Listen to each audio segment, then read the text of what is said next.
है जो छोटी सी घड़ी है उसको भी आप यूं ही बचा देंगे तो मतलब ही क्या निकलेगा। तो निवेदन करेंगे, बात समझ रहे होंगे, शांति का समय जरूर बनाए रखें। हम आज आपको बताएंगे कि छोटे चोर और बड़े चोर कैसे बनते हैं और कहां से बनते हैं, ये हमारा टॉपिक है। तो सब लोग ध्यान दें। आपने देखा होगा कि हमारे गांव में या क्षेत्र में जब चोरियां होती हैं, किसी 2 रुपए की, किसी 10 रुपए की, किसी खेत की फसल की चोरी होती है, तो हम उसे चोर कहते हैं और उसे हम चोर कहकर पुकारते हैं। ये तो चोर है, ये तो चोर का लड़का है। हाँ, वास्तव में वो चोर है, चोर का लड़का भी है। लेकिन आज हम आपको बताएंगे बड़े बड़े चोर, बड़े बड़े गुंडे। तो ध्यान दें, बड़ा ध्यान रहेगा आपके बच्चों के लिए, आपके लिए, आपके भविष्य के लिए, आपके वर्तमान के लिए बहुत ही लाभदायक होगी सब अगर आप सुने तो होता क्या है कि आपने देखा होगा कि संसार में मानव जाति के अंदर चाहे कोई अमीर हो, चाहे कोई गरीब हो और चाहे कोई निर्धन हो, किसी से भी हालात पीढ़ी से हो, लेकिन आपने देखा होगा कि सभी के बच्चे आज पढ़ रहे हैं। ऐसा कोई घर नहीं है जिसके घर में शिक्षा न हो। किसी की भाई हाई लेवल की शिक्षा तो किसी लो लेवल की शिक्षा, किसी के बच्चे प्राइवेट स्कूल में तो किसी के बच्चे सरकारी स्कूल में, किसी के सीबीएसई बोर्ड से तो किसी के यूपी बोर्ड से। लेकिन ऐसा कोई भी नहीं होगा जिसके बच्चे पढ़ ना रहे हो। ऐसे कोई पेरेंट्स नहीं होंगे जो अपने बच्चों को पढ़ाने की कोशिश ना कर रहे हो और वो पढ़ा न रहे हो। कुछ भी करते हो, कैसे भी करते हो, बच्चों को पढ़ाते हैं। अब सवाल ये पैदा होता है कि 100% में मैं तो मानता हूँ कि 100% बच्चे पढ़ रहे हैं। हम कम ज्यादा मानते हैं 90% बच्चे पढ़ रहे हैं। अब बच्चे पढ़ रहे हैं तो आपने देखा होगा कि शिक्षा अपनी कमान हाई लेवल पकड़े हुए है। शिक्षा पूर्ण तरीके से जोर शोर से चल रही है। लेकिन फिर भी अगर हम देखें तो जितने भी शिक्षित लोग हैं, आप वकील देख लीजिए, आप पुलिस वाले देख लीजिए, आप लीडर लोग देख लीजिए, आप किसी भी विभाग में चले जाइए, आपने देखा सबसे बड़े चोर यही है। मैं सबकी बात नहीं करता, मैं 95% लोगों की बात करता हूँ, 5% सही है। आप जाए रिपोर्ट लिखाने के लिए तो आपकी स्टार्टिंग किसी हवलदार की होती है 500 से 1000 से। आप पुलिस वाले के पास गए तो 1000, 2000, 3000 तक बात पहुंचती है। आप दरोगा के पास पहुंचे तो 10,000 तक बात पहुंच जाती है। जबकि दरोगा को, पुलिस वाले को और होमगार्ड को सरकार रुपए दे रही है, फिर भी वो कमीशन लेते हैं आपसे, फिर वो हफ्ता लेते हैं आपसे। आप तो लूटे नहीं लूट रहे हैं, बताओ। और आप वहां पर उचित से देख जाते हो। और ये दरोगा, इंस्पेक्टर, हवलदार, वकील, बड़े बड़े नेता लोग, ये बनते कौन? हमारे बच्चे हैं और सब शिक्षित हैं। तो फिर क्या कारण ऐसा रहा जो ये बड़े गुंडे और बड़े चोर बन गए? अब हमारे अंदर ये सवाल पैदा होता है कि क्या हम अपने बच्चों को चोर बना रहे हैं? विचार करने की बात है। अगर विचार नहीं करोगे तो धोखा खाओगे और धोखा करोगे तो फिर डूब जाओगे। कहा भी है, बिना विचारे जो करे सो पाचे पछताए और काम बिगाड़े अपनों जग में हो तो हंसा है। तो विचार नहीं करेंगे तो आप डूब जाएंगे। इसीलिए लोग डूब रहे हैं। इसीलिए घर में लड़ाई है, घर में लड़ाई है तो पूरे संसार में लड़ाई है। इंसान की लड़ाई इंसान के दिमाग से स्टार्ट होती है और वो पूरी अंग इंद्रियों में दौड़ करके इंसान पे प्रभावित हो जाती है। और होती क्यों है? जब शिक्षा पूरी है तो फिर भी क्यों लोग अशिक्षित करके लूट रहे हैं? फिर भी क्यों देश को लूटा जा रहा है? क्या कारण है? जो लोगों को जो चीज नहीं मिल पा रही, इसके कारण लोग रास्ता भटक रहे हैं और देश को लूटने का काम करते हैं। तो इससे हमें बचाने के लिए हमें ध्यान देना होगा।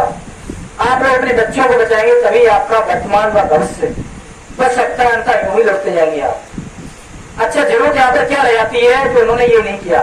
अगर सवाल यहाँ पर एक और आता है कि आपने देखा होगा सतयुग में, त्रेता में, द्वापर में शिक्षा थी पर गुरुकुल की शिक्षा थी। शिक्षा कम नहीं थी, गुरुकुल की शिक्षा थी, लोग पढ़ते थे। आपने देखा होगा तब के बच्चों में इतिहास पढ़ाइए, किसी ने फांसी नहीं लगाई होगी, किसी ने आत्महत्या नहीं की होगी, कोई अपनी जिंदगी से आकर मरा नहीं होगा। फिर छत्री होकर लोग मरते थे, वीर गति को प्राप्त होते थे। आज हम सवाल करते, हर घर में सुबह से शाम तक कई बार ये आवाज आती है कि हम मर जाएं, हम फांसी लगा लेंगे, हम जीना नहीं चाहते हैं। क्या कारण है? और लोगों से बात करें, अच्छी तरह कर, बड़ा ज्ञानी बनता है ये, बड़ा ध्यानी बनता है ये, कल का बोलता है, अपनी बात करता है। अरे तुम देखो अपने घर में की ये बीमारी है, हर घर की ये प्रॉब्लम है कि लोग सुबह होते ही शाम तक कई बार दिल में आवाज उठती है कि हम पर जिया नहीं जाता। क्या कारण है कि हम पर जिया नहीं जाता? कि भाई सतयुग में सूर्य निकलता था पूर्व से, आपका पश्चिम से निकलता है। सतयुग में सूर्य डूबता था पश्चिम में, आपका पूर्व में डूबता है। बताइए आपके हाथ तब जो थे अब भी दो है। फिर क्या कारण है? आपको सवाल करना होगा, सवाल का जवाब भी ढूंढना होगा, अंततः आप जिंदगी यूं ही जीते रहेंगे। तभी कहा है कि ज्ञानेन हीना नर पशुओं समाना। ऐसे नहीं कहा साधु संतों ने। साधु संतों ने बड़ा गहन किया, बड़ा मंथन किया, बड़ा योग किया, बड़ा ध्यान किया। तब उन्होंने कहा कि ज्ञानेन हीना नर पशु के समाना। अगर हम मरते हैं, मारते हैं, लूटते हैं, किसी को परेशान करते हैं, हमें किसी की आज परवाह नहीं, तो हम जानवर के समान है। तो संतों ने उनको जानवर बोल दिया। हमें इस पर विचार करना होगा कि क्या कारण है संसार में ऐसी आग लगी हुई, क्या कारण है इंसान तातादाई से गूंज रहा है, क्या कारण आज इंसान को नहीं देखना चाहता, क्या कारण आज भाई भाई को नहीं देखना चाहता, क्या कारण है आज बेटा पुत्र पिता को नहीं देखना चाहता, पिता पुत्र को नहीं देखना चाहता, क्या कारण है आज घर परिवार ऐसा बन गया जैसे जाति बन गया हो। और जाति इंसान की कभी नहीं होती, जाति होती है जानवरों की, कुत्ता बिल्ली भैंस गाय।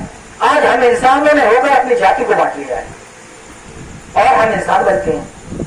हम तो इंसान बनकर भी आज जानवर हैं। आप सोचेंगे, समझेंगे, विचार करेंगे, इसमें से सार निकालेंगे, अगर अपने अंदर डालेंगे तो आपको जरूर परिवर्तन होगा। आपकी दिशा दोनों बदलेंगे। आपने कहा कि अरे कुछ नहीं, अरे कुछ नहीं, फिर आप भी सोचोगे अरे हम पर नहीं जिया जाता, हम पर ये नहीं होता। आपको विचार करना होगा। विचारों पर मोदी का साधु संग में आया था। विचार नाम का दीपक है, वो साधु संतों की शरण में जाकर के जागता है। आप साधु संतों की शरण में जाइए, लेकिन साधु संतों की शरण में जाने से साधु संतों को भी पहचान की। आपने देखा बगला और हंस एक ही प्रजाति के होते हैं। इन दोनों की पहचान करनी चाहिए कि बगला मछली खाता है, वो कीट मकोड़े खाता है, उसका काम ही है किसी की जान लेना। और अगर हंस है वो मोती चुगता है। हंस की प्रवृत्ति होती है कि दूध और पानी मिलाकर रख दीजिए आप, तो वो दूध पी लेगा, पानी को छोड़ देगा, उसके अंदर ये क्वालिटी होती है। ऐसे ही आप हंस बनो। आप संसार में सार ग्रहण करो।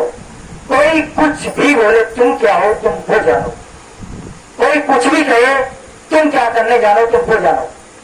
अपनी मंजिल को पकड़ो, अपने रास्ता को पकड़ो। कोई कुछ भी बोले बोलता रहे, समझो नहीं समझता उसे उसी पर छोड़ दो। ऐसा नहीं कि हम भी उसी में मिलकर वैसे ही हो जाए, ऐसा नहीं। ये संसार है, ये टांग खींचता ही है, इसका काम ही टांग खींचना।